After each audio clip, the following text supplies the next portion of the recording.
Hey guys, welcome back to another video. This is Will, and in this video I just wanted to show you guys how to fix a problem that you might encounter when you're creating a pivot table, right? So sometimes when you load some continuous variable into your rows, it's not going to give you a bunch of ranges. It's going to give you each individual observation, right?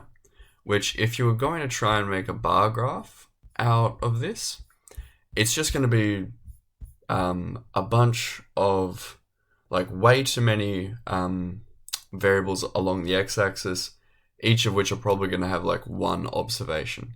So it's not going to be something that will look good when we try to visualize it.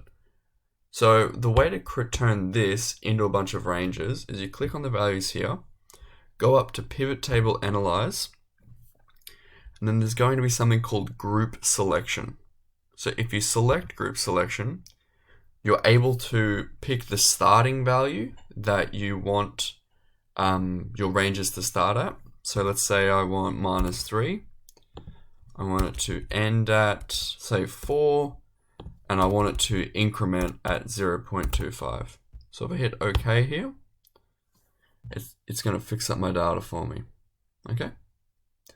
If for whatever reason you've got your data grouped here and you don't want it grouped this way, you just have to select ungroup and it'll go back to that.